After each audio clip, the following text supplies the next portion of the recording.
That's why they're here in a bowl game. They're much better than what they've been able to be predicted to go. And I'm actually kind of surprised that David Braun didn't get more love for the coaching job that he's been able to do.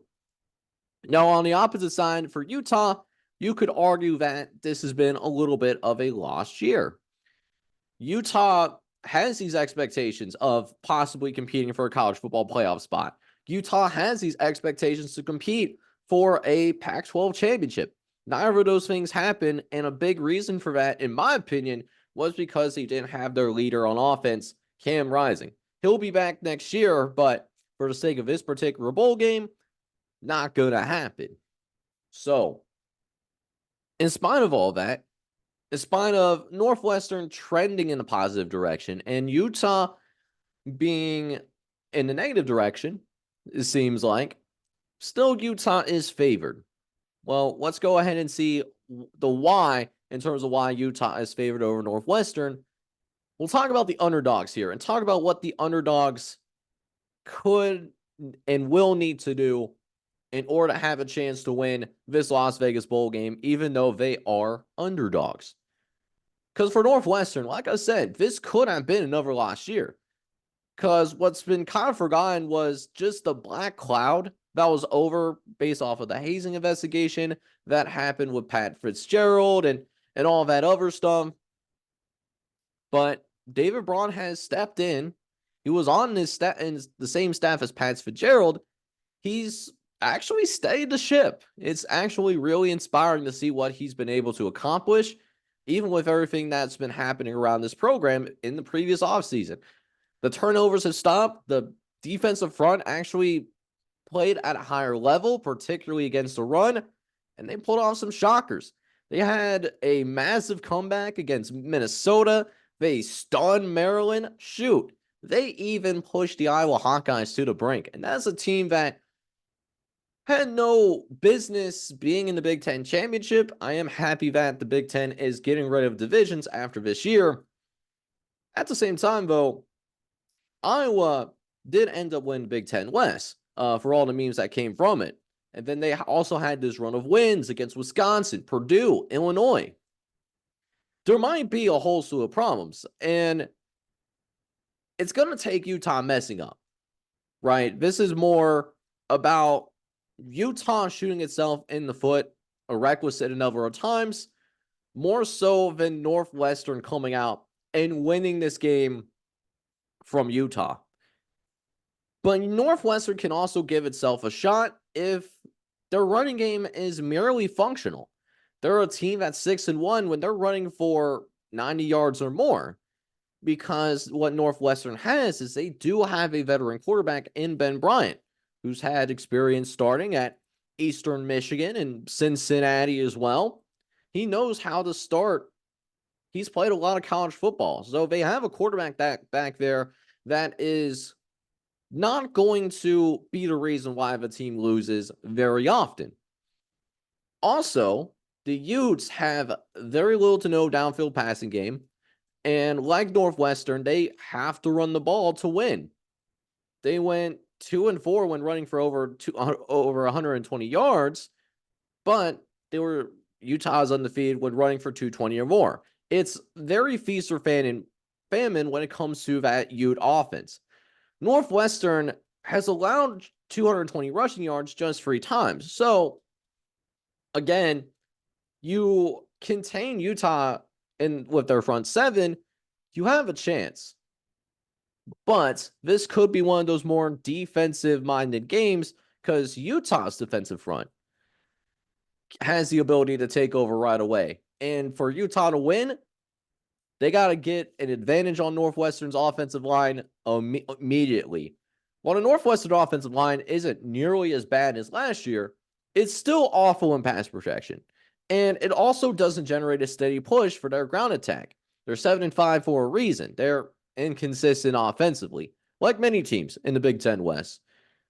Utah will also make it very difficult for Northwestern to run the ball. They are 4th in the nation against the run, and they did this playing in a very good Pac-12 conference.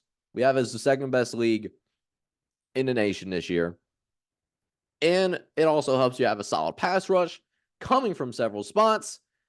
And I mean, that's Utah football in a nutshell. The defense is always going to be great. Coach Whittingham, he has a very good vision of what Utah football is all about. It's a defensive minded program. It shows on Saturdays. The bigger issue for Northwestern, though, is going to be control. This isn't a fast attack, but it does prefer to work with a little bit of pace.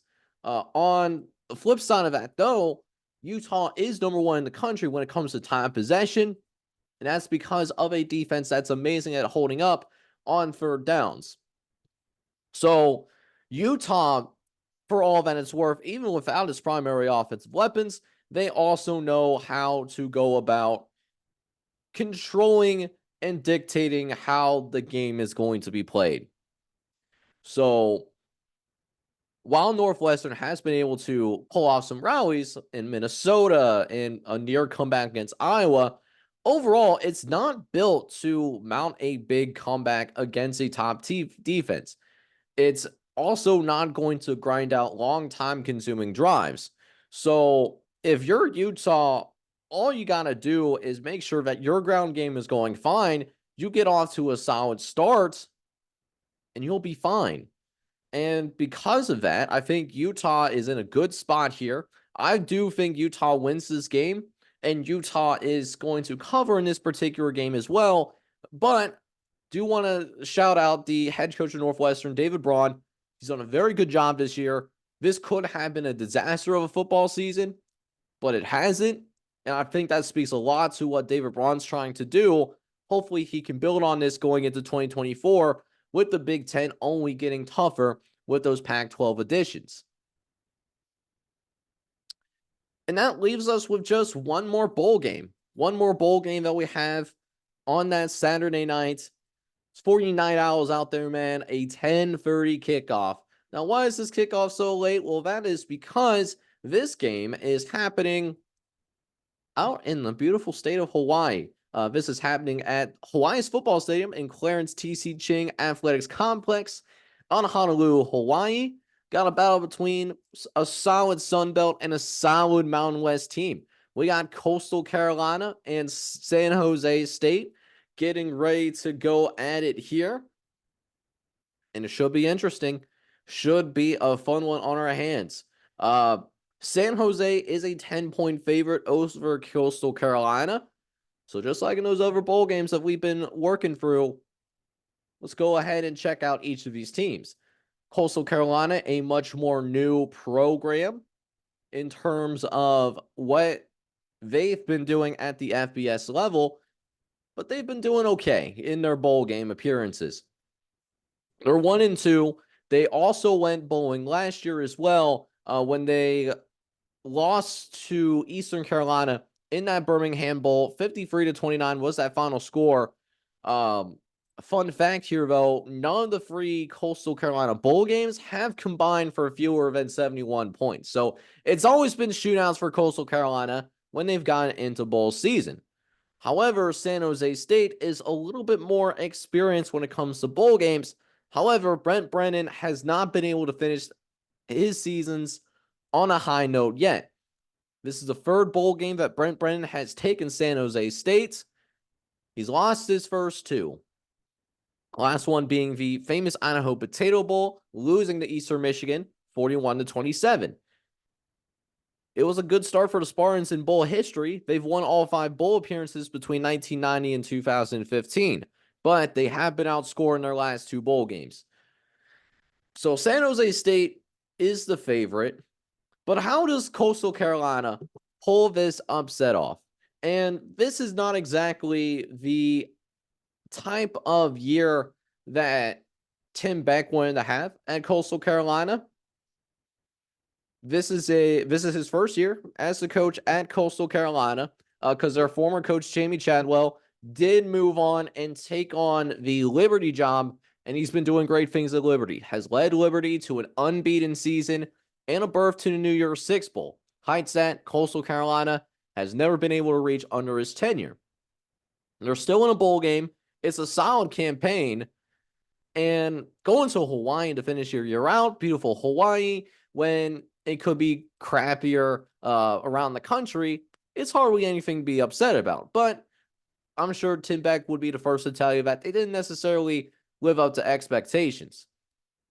That being said, the Chanticleers might have to get a little bit creative when it comes to who, how they're going to generate their offense, right? Because Coastal Carolina, they don't have the benefit of their starting quarterback playing in this particular game. San Jose State will. And the reason why they might have to be a little bit more creative in terms of trying to build some offense is because their starting quarterback, Grayson McCall, did enter the transfer portal. Now, this is ironically the second time he's entered the transfer portal while at Coastal Carolina, but this time it's serious. He's found a new home at North Carolina State. So, yeah, the quarterback situation might be a little bit questionable there. We could see possibly a Jarrett Guest play. He's a senior who's been on this Chanticleers team for 5 years now, and he's played in spots. He's been solid in his senior year, but we haven't seen him with many reps. He only has 127 pass attempts throughout the course of his 5 seasons there at Coastal Carolina. We could see him. However, regardless of who starts at the quarterback position for the Chanticleers, the offense isn't going to change that much, at least not dynamically change. It's still going to get its runners in space, rely on a efficient passing game, and trying to keep those turnovers to a minimum.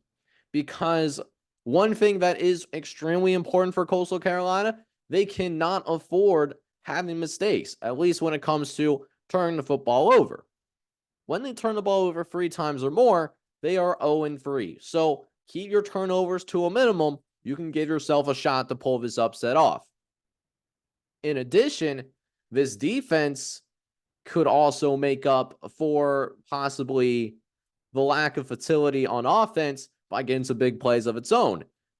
They got to be able to get pressure off its quarterback, because if the Coastal Carolina defense can hold up and they can just play complementary football, again, you got a chance. And this running game is going to be critical for the Chanticleers. When they run for 170 yards or more, they're 5-0 as a team. 7-1 when they get up to 110. So bare minimum, get to 100 yards on the ground. That's not a big ask whatsoever for Coastal Carolina. And it's important that their run game gets going because San Jose State, they are dangerous in a whole lot of ways. While they're not very good at stopping the run, they've allowed 173 yards this year. So they're not a great run defense type of team. But what San Jose State is good at doing is San Jose State, one, they know how to go out and put up a bunch of yards. They have an excellent balance offensively. Their ground game has been fantastic. They've ran for over 200 yards in 5 of the last 6 games in their winning streak, and San Jose State is certainly hot. They have a very hot quarterback as well. Their quarterback being Condiero. Condiero, efficient year overall, 19 touchdowns, 4 interceptions to his name. He's been hot. 13 touchdowns, 1 pick during that 6-game winning streak. He's also great at keeping the chains moving. Time possession battle should be in San Jose State's favor.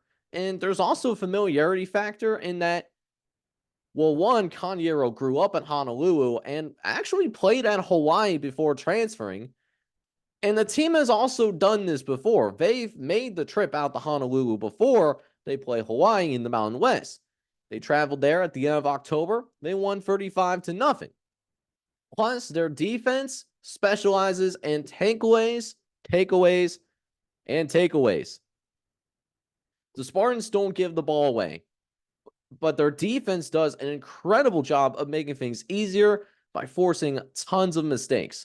They came up with 11 takeaways in the last 4 games. And Coastal Carolina, we know that when they turn the ball over, they're in a bad spot. So, all things considered, I like the matchup for San Jose State. We got a kid coming home, grew up in Hawaii, played at Hawaii briefly, been to Hawaii Stadium already, knows what the travel is like. In Coastal Carolina, they have to make a much farther trip out. So the best thing that we might have for Coastal Carolina is their dance team. They posted a picture on Twitter, which they deleted later on, but it's them like celebrating on Hawaii's beaches with their dance squad and with the mascot and the head coach. I didn't see nothing wrong with it, but I could be a little bit biased in that sense.